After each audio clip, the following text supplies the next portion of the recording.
Palesa? Peter, thank you so much. Let us stay with the story now, where political parties have welcomed Batohi's appointment, saying that she is the best person for the job. One thing they agree on is she's got a tough task ahead of her.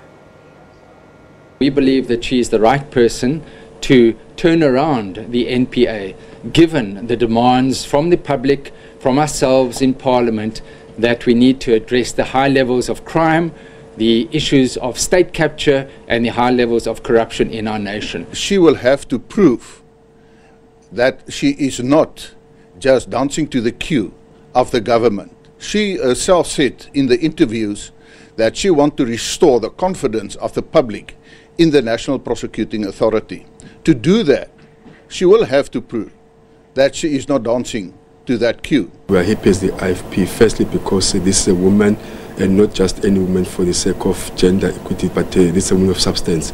Her track record speaks for itself, so we hope that she will restore integrity in the criminal justice system in our country, because as a country, we really need people there who are not biased, people who will do their work without favor or fear of anything. So we believe she's got everything that it takes to lead the Prosecuting Authority.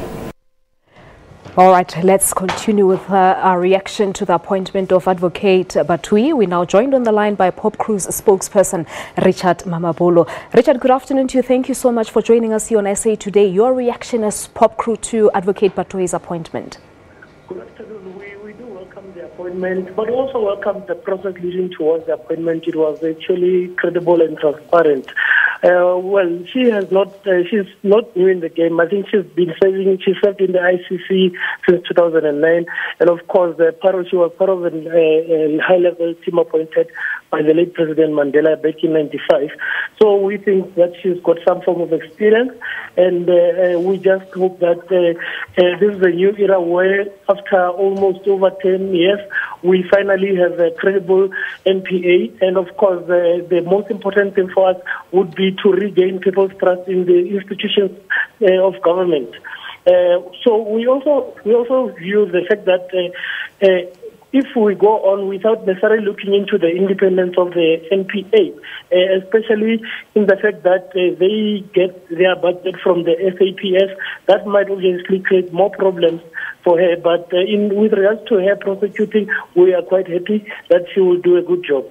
Yeah, and there's been public perception that the public prosecution has for many years been unable to deliver on its mandate free and fairly. So there have also been claims of political interference to the institution. Many are of the view that Advocate Batohi is the correct person for this job, but she has a big task ahead of her. No, definitely. We think that she will be able to obviously deal with some of the aspects that the previous leadership could not deal with, or rather failed to deal with. And of course, I think going into this new task, she would know that currently the mood of all South Africans is such that we want to get rid of crime, we want to eradicate it. We also want to have institutions that are reliable and are obviously credible. So we hope that she follows that route. The public had, for so many years, Richard, lost confidence in the National Public Authority. What do you think her point of departure should be in addressing this specific issue? What we think should be done, rather than her doing something, we think that there should be separation of powers. And financially, I mean, investigating powers from the SAPS. You remember that whenever there are cases to be prosecuted, they have to get the money to do that from the SAPS, and in doing that, they have to account what the money would be utilized for. Otherwise, if not accounting about what the money would be used for, they obviously would be in the wrong. So we think that should be separated so that they can have full independence in doing their work. Richard Mamabolo is the spokesperson of Popcru, joining us on the line from PE. Thank you so much for your time.